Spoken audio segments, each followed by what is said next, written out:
Je suis très honoré de succéder à M. Combarnou et à Mme Hachès-Leroy.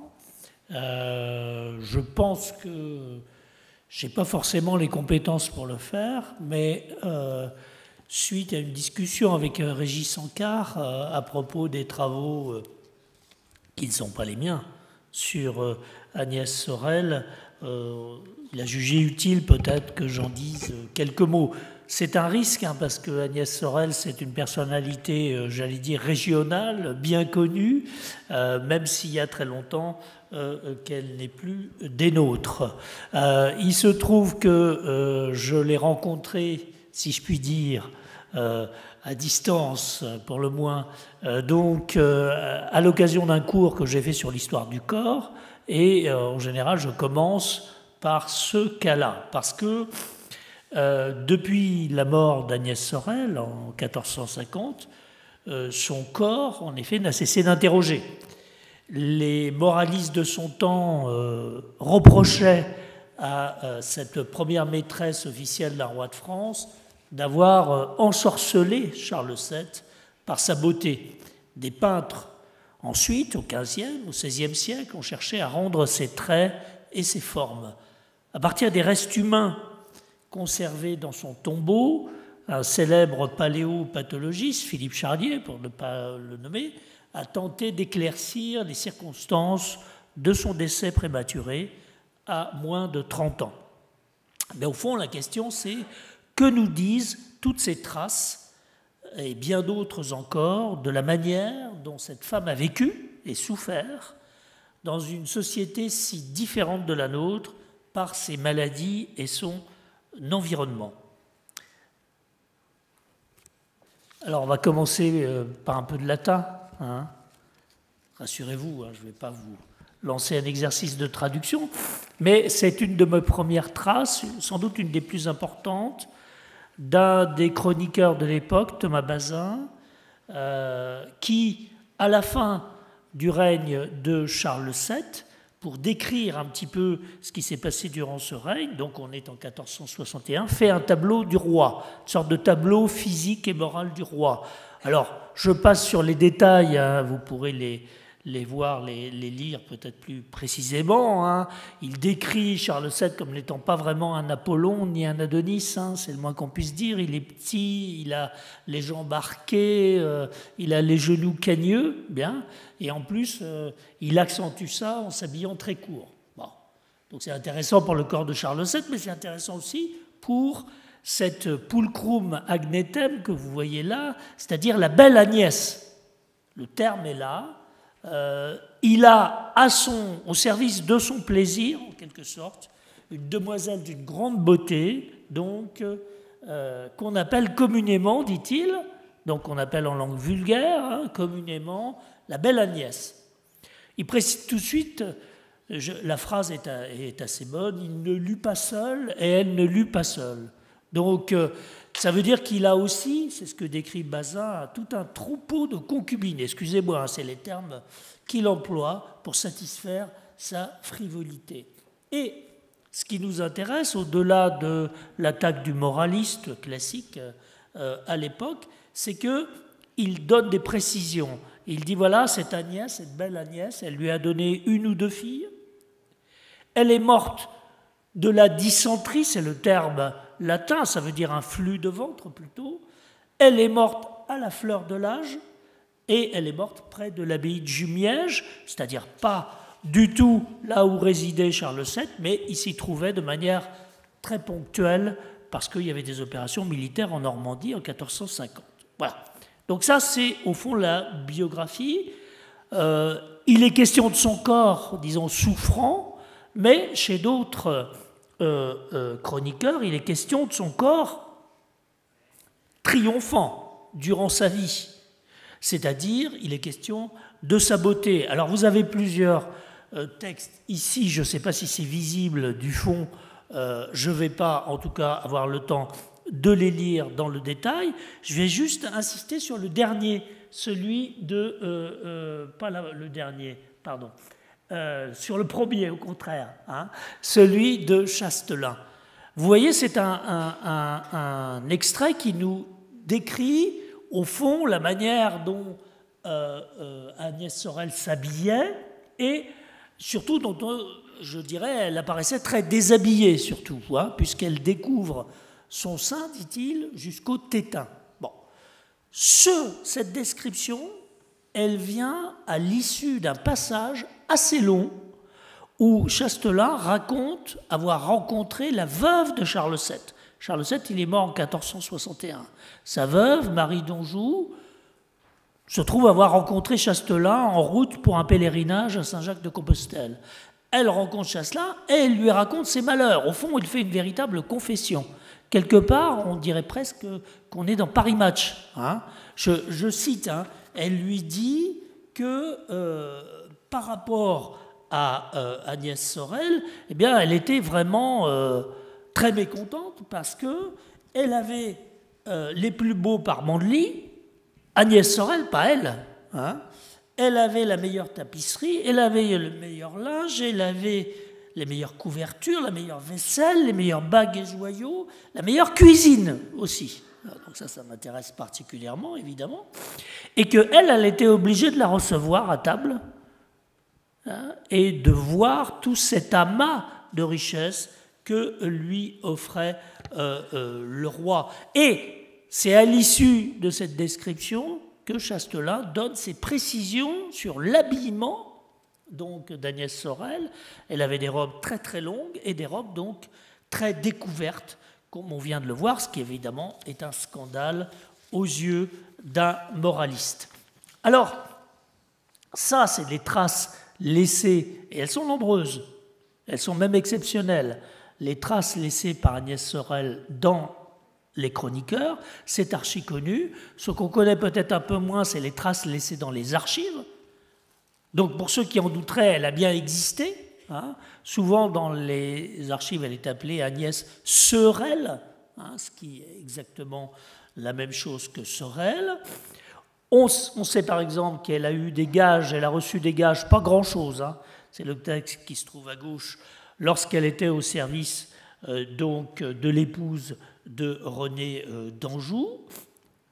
On a une quittance d'elle, plusieurs quittances d'elle, et avec une quittance avec signature. Alors, on ne voit pas grand-chose là, parce que malheureusement, je n'ai pas eu le temps d'aller à la Bibliothèque nationale, de prendre les photos, donc je dépends d'un microfilm de la Bibliothèque nationale qui est presque aussi antique que Agnès Sorel elle-même, hein, donc du coup, on ne voit pas très bien, mais il y a sa signature. Il y aurait pu y avoir son sceau. Elle avait un sceau en arme parlante, comme on dit, donc qui représentait un sureau, hein, puisque c'est l'origine de son nom. Et puis, on a des traces visuelles. Des traces visuelles qui nous permettent de voir son visage. Alors, ici, il s'agit d'un dessin du XVIe siècle. Donc ça fait un bout de temps que Agnès Sorel est morte au moment où ce dessin est réalisé. Mais un dessin qui identifie la personne comme étant la belle Agnès. Hein. Cette mention, c'était mention écrite, est contemporaine du dessin. Mais le dessin lui-même, alors ça c'est pas moi qui le dis, c'est les historiens d'art, si on fait l'analyse stylistique, il remonte en fait au XVe siècle. Il a un modèle du XVe siècle et on peut même identifier l'auteur du dessin d'origine, c'est Fouquet, Jean Fouquet, le grand peintre tourangeau, le grand peintre de la cour de Charles VII et de Louis XI. Ce dessin a été moult fois reproduit et copié. Vous en avez deux exemples, un petit peu plus tardifs. Et ensuite, on a même eu des représentations au XVIe siècle qui ne viennent clairement pas de ce dessin, mais qui donnent une image donc d'Agnès Sorel encore très différente. Vous la voyez là, effectivement, correspondant un petit peu à ce que nous a dit Chastelain tout à l'heure, c'est-à-dire cet habit à la fois somptueux et quelque peu découvert.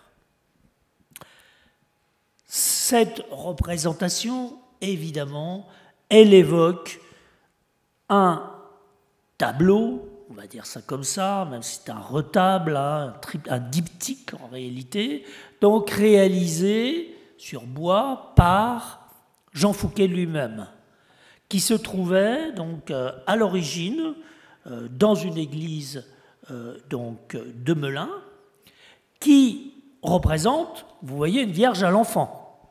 Mais une Vierge à l'enfant, peut-être pas attendue comme telle. Hein. Elle aussi, elle a le sein découvert. C'est pas exceptionnel chez les Vierges à l'enfant. Mais à ce moment-là, c'est une Vierge allaitante. Hein. On les représente au moment de l'allaitement. C'est pas exactement ça ici. Hein. Et puis, surtout, elle est somptueusement vêtue et elle est tout à fait... son visage est tout à fait frappant, c'est-à-dire qu'on voit très clairement que les sourcils sont épilés, que le front est épilé aussi, hein, selon une mode caractéristique du XVe siècle. Donc c'est une Vierge à l'enfant très mode, on va dire, hein, en ce milieu du XVe siècle, c'est-à-dire le moment où Agnès Sorel est morte. Or, je sais, est-ce que j'ai pas sauté? Oui, voilà. Or, l'identification de cette Vierge à l'enfant à Agnès Sorel, que certains continuent à contester, mais sans véritablement d'arguments vraiment sérieux, cette identification, elle est faite très tôt, dès le XVIIe siècle. Hein.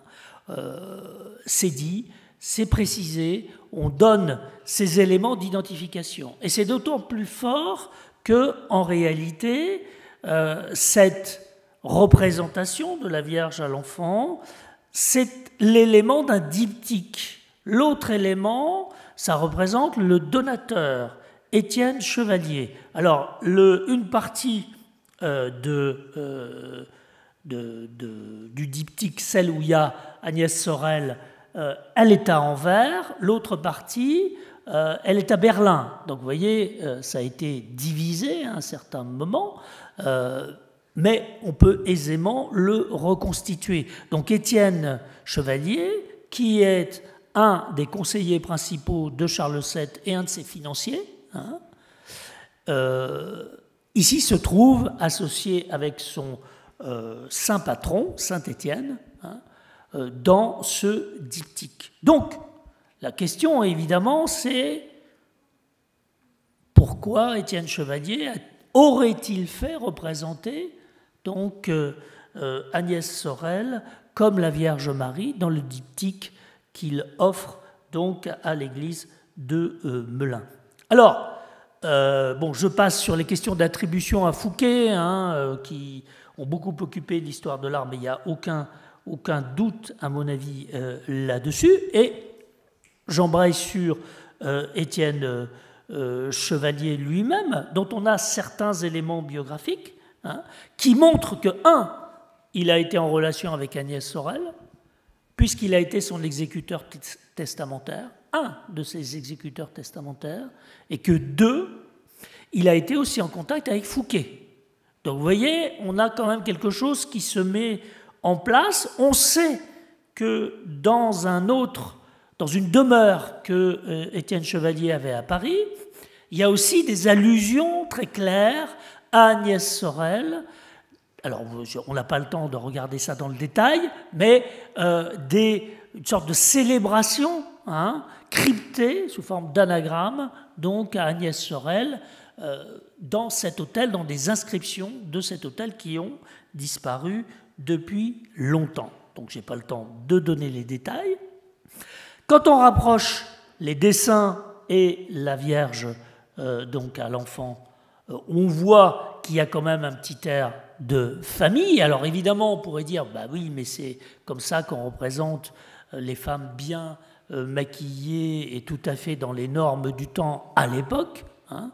Ça pourrait être un doute, mais tout de même, là, il y a des éléments qui vont relativement ensemble. Alors évidemment, l'autre personnage dans l'affaire, c'est Charles VII. Charles VII s'est fait représenter, c'est un des premiers tableaux royaux, hein, c'est pas le premier, mais c'est un des premiers tableaux royaux, et c'est le premier, disons, de face, hein, s'est fait représenter par Fouquet. Il se trouve qu'on a fait une analyse au rayon X et qu'on a trouvé dans la toile en dessous de la représentation de Charles VII, un dessin qui représentait, je crois que vous le devinez, hein, la Vierge à l'enfant. Alors, ça peut être, donc autrement dit Agnès Sorel, ça peut être évidemment tout simplement parce que le peintre faisait des économies, hein, donc voilà, il réutilisait des choses qui n'étaient pas achevées, mais ça peut être aussi, ça lie en quelque sorte, je trouve, de manière intime en quelque sorte, à travers la toile, j'ai vu Régis, ça lie donc Charles VII et Agnès Sorel.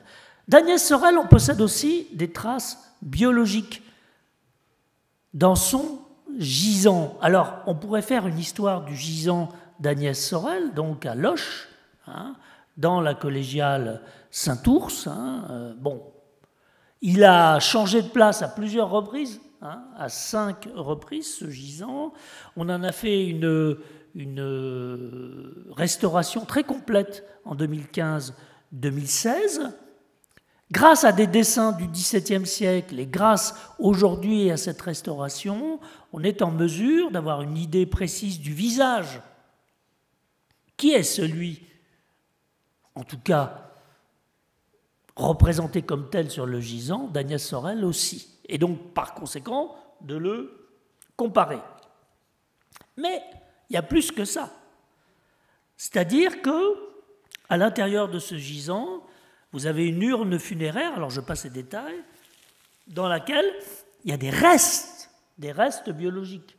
C'est-à-dire qu'il y a des os, il y a des fragments de mâchoire, il y a des poils, il y a des cheveux, il y a des fragments histologiques, je dirais. Hein. Donc voilà, tout ça, on le sait depuis longtemps. En 1777, les chanoines qui trouvaient que Agnès Sorel prenait beaucoup de place dans leur église, et notamment elle encombrait le chœur, c'est-à-dire l'endroit où se faisait la prière. D'après eux, ils n'arrivaient plus à se déplacer correctement, donc ont obtenu que le tombeau soit déplacé et que par conséquent il soit ouvert. Et on a tout un compte-rendu très précis, on est en 1777, des restes qui existaient à l'époque. Ces restes, on les a ensuite remis tant bien que mal à l'intérieur de l'urne funéraire, et c'est cette urne qu'on a à nouveau retrouvée en 2004. Vous voyez, on a fait à nouveau une sorte de désinhumation, une exhumation, voilà, oui, je cherchais le mot, une nouvelle exhumation en 2004. À partir de là, Philippe Charlier intervient, et vous savez, Philippe Charlier, c'est quelqu'un qui est capable, à partir d'un crâne, d'une momie, de tout ce que vous voulez, d'un reste, de reconstituer facialement un visage. Moi, ça m'impressionne toujours. Hein. Bon, après, on pourrait sans doute discuter sur la méthodologie, mais finalement, on aboutit là au visage que vous avez en haut, c'est-à-dire un visage qui ressemble en effet beaucoup à celui d'Agnès Sorel. Donc, je termine. La deuxième partie, mais elle va être très très courte, ça consiste à répondre à des questions. Première question, en quoi consistait exactement la beauté d'Agnès Sorel? C'était une jeune femme, comment on le sait? Parce qu'elle a de très faibles usures occlusales des dents, témoignant d'un jeune âge au décès, première chose. Deuxième chose, elle avait la peau très blanche. L'épiderme du visage est caractérisé par une pauvreté en mélanine. Vous voyez, on peut faire des choses comme ça. Moi, je suis très impressionné, témoignant d'une peau particulièrement blanche. Et puis enfin, les cheveux qu'on a trouvés, ils sont blonds. Blonds naturellement, et ça correspond donc à certaines représentations d'Agnès Sorel. De quoi elle souffrait? Je vais être bref. Elle avait une tendance à ronfler, ça c'est pas très grave, sans doute, parce qu'elle avait une déviation de la cloison nasale vers la droite. Deuxièmement, elle a eu des accouchements répétés, ça on le sait. Il y avait un fœtus de 7 mois, les fragments d'un fœtus de 7 mois qui étaient présents avec elle dans l'urne funéraire. Et puis enfin, je donne quelques petits détails, au sein, pas très ragoûtants, au sein du liquide de décomposition, on avait de nombreux œufs d'ascaris. On disait autrefois les lombriques, je crois, c'est comme ça qu'on disait. Parasitose, donc une parasitose, elle avait une parasitose intestinale. Et puis il y avait aussi des pollens de fougères mâles. L'ascaridiose consiste en des vers blanchâtres de 2 à 25 cm de long, vivant en colonie tout le long du tube digestif. Cette maladie, je parle sous le contrôle de gens bien plus compétents que moi, est responsable de douleurs abdominales, de saignements digestifs, d'anorexie, de diarrhée, d'émissions de vers par la bouche ou l'anus, et quelquefois de complications fatales. Je rappelle ce que disaient les chroniqueurs royaux, Bazin et Chartier, disant qu'elle est morte d'un flux de ventre. Et puis enfin, dernier point, elle avait une très forte concentration de mercure au niveau des poils. Et ça, c'est peut-être, ça nous amène à nous demander comment elle est morte, d'une intoxication au mercure vraisemblablement qui a précédé de 48 à 72 heures le décès. Or, le mercure, les sels de mercure, sont employés dans la pharmacopée médiévale comme antiparasitaires, et notamment associés à une décoction de fougères mâles. Mais la dose était sans doute ici très élevée. On en revient à la question de la dose de poison. Donc, il y a une question paracelsienne et même pré-paracelsienne, en fait. Donc, la mort d'Agnès Sorel est-elle due à une erreur de dosage de son médecin, qui était aussi son exécuteur testamentaire, ou alors est-ce qu'elle est liée à un empoisonnement? C'est ce qu'ont dit les gens à l'époque. La vie du corps d'Agnès Sorel n'est pas terminée au moment de sa mort, puisqu'il y a les soins du cadavre, et là aussi on en sait beaucoup. Le corps a été transporté depuis la Normandie jusqu'à Loches, mais pas entier. On a procédé à quelque chose qu'on faisait depuis des siècles, c'est-à-dire au démembrement du corps pour pouvoir en conserver différents morceaux. On a enlevé le cœur, et les entrailles, on les a enterrés à Jumièges. À Jumièges, on a fait un super tombeau très ressemblant à celui de Loches, sauf que Agnès Sorel est agenouillée et non pas couchée, mais il n'en reste rien du tout. Il n'y a aucun traitement post-mortem sur le cerveau. On a rempli le cadavre par des épices et des plantes aromatiques. Et par exemple, la maniguette d'Afrique occidentale, qui est une épice, la graine de paradis, pour laquelle j'ai beaucoup d'affection. Donc c'était un embaumement pas très poussé, on va dire. Et donc, est-ce qu'on peut conclure? On peut conclure sur le fait que l'histoire du corps d'Agnès Sorel, ça nous renseigne un petit peu sur les conditions particulières de la vie à cette époque, et notamment de la vie dans l'aristocratie. Sur l'environnement, je ne suis pas sûr, la fougère mâle et la maniguette, c'est un environnement un petit peu lointain, en tout cas pour la maniguette. Merci beaucoup. Merci beaucoup.